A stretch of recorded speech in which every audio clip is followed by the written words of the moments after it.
Something I want you to read, and I want you to really give some serious thought to, is this article called 25 Things Successful Teachers Do Differently. Now, this is, uh, it's not, a journal article or anything like that, but the 25 things listed here really resonate with me, and they reflect what I know after a career in education to really be true of the teachers that I've known over decades and have had successful careers and reached the end of their careers without a great deal of burnout. And that really is a distinguishing feature because, teacher burnout is a real issue. It's a real problem. Teaching is a very, very challenging profession. And in this article, some of the things that successful teachers do differently is about their mindset. It's about their approach, and it's about their expectations. It's about what they expect and how they act. And I really want you to read this and give it some good thought.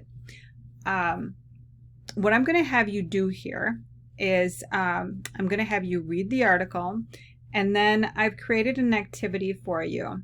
And this will be linked for you on the Canvas site. But the graphic that's right here, that's contained in the article, provides a snapshot of those 25 things. So I want you to read the article and then go to this slide deck, and the graphic is pasted on a slide for you here.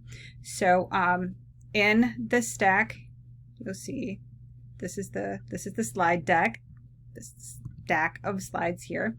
I've made a slide for each of you, and it'll have your name on it. And so I want you to find your name, or find the slide with your name on it, and go in and change the name to reflect what you would prefer to be called, and change the font to something that represents you.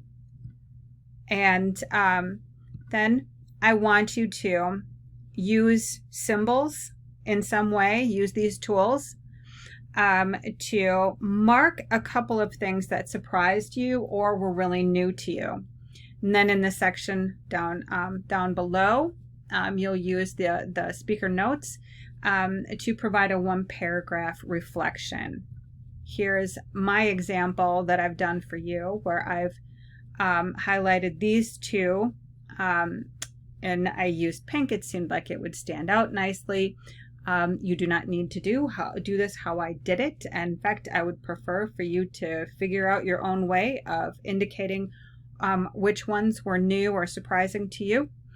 But in my notes section down below, let me see if I can raise that up. You'll see I've got some notes here. But in the notes section, I am describing why I selected those two, and I'll just go ahead and tell you I selected these two because I was surprised they were up at the top, because clear objectives, that, oh my goodness, that really seems very reflective of how we're doing education today. And I've been in education long enough that I've seen many different highly suggested ways of doing teaching. And right now, everything is about clear objectives. And I mean, they really fetishize that, in my opinion.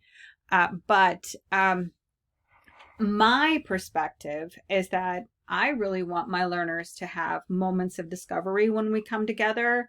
I like my learners to take a less than direct path to throughout the learning experiences. I don't really like to come into class and say, okay, hello, today we're going to blah, and then at the end of class you will be able to blah, blah, and blah. And I mean, that it's so much of what we do in education right now is that way. And so much is, I mean, you'll have the learning target written right on the board and all of that. My personal philosophy is more based on discovery and empowering learners to also determine their own learning objectives. And, I, yes, have objectives and I do direct the learning, but I feel like there is a real linear and direct focus on specific objectives and accomplishing those specific objectives.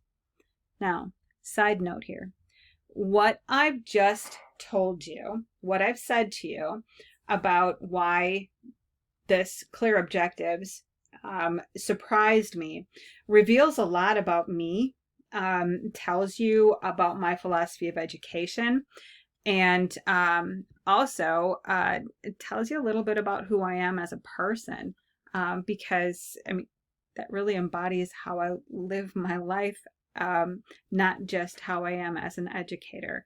I'm not a take the direct route kind of person. And I do like the twisty, windy path and exploring and discovering. And that's how I find that I learn best. And so I find that that's one of my strengths as a teacher. Also, I want to add that I absolutely love this article because, well, it's very succinct. It's not, 50 pages. Just so you know, and I'll say this probably many times throughout the semester, throughout the course, I'm dyslexic and I am also an ADD learner. And I don't say that just because, I tend to get off track once in a while. I am clinically, I clinically have attention deficit disorder, and I clinically have dyslexia. And so I do prefer very succinct readings. So I really appreciate that article for that. But also because in the body of this article, there are so many things that students who come into my class genuinely don't expect to be true of teachers, like this know how to take risks, and that they're reflective. Many of my students don't know what being reflective means, and that's one of the things that I do like about the way summer courses are structured. Those of you who have had Ann Durst for a couple of weeks before you're starting this course, you probably come up on the term reflective, and usually by the time this class starts, my students who have had her have a good understanding of what being a reflective practitioner means. But also, and the one that really stands out to me loud and clear is this live without immediate feedback. And this is something that most of my students don't do well. Most of my students are in the class because they want to earn an A. And the attitude that my students have on coming into class is, okay, where's the syllabus? I need to know exactly what we're going to do every single week. What is exactly going to be due? When's it due? How many pages is it going to be? How big are the margins? What format do I need to cite them in? No, I don't do school that way. I don't. And as a non-neurotypical myself, I did not excel in school. I barely survived school. But that sort of teaching doesn't work for me, and it doesn't work for a lot of students that you're going to come in contact with down the road. So we're not going to do the whole I tell you what to read, you read it, or you don't. Statistically, about only 40% of what we assign actually gets read. I know. And then I ask you to write a paper about it. I die 1,000 deaths trying to read your papers and stay focused. And then I put some arbitrary grade on it, along with some words of feedback. And I don't know about you, but one of the things that I've learned is that actual practicing teachers don't write a whole lot of papers. It's really not a skill that practicing teachers use. So we're not going to do a lot of that stuff. I am going to ask you to use the notes section down here to write a brief response, a 1-paragraph response. And the audience for that 1-paragraph response is me. And the only reason why I'm asking you to do it is because I want to get inside your head a little bit. I want to see where your thinking is on these 25 things. I'm not doing it because I think it's important for you to be able to write an academic paper.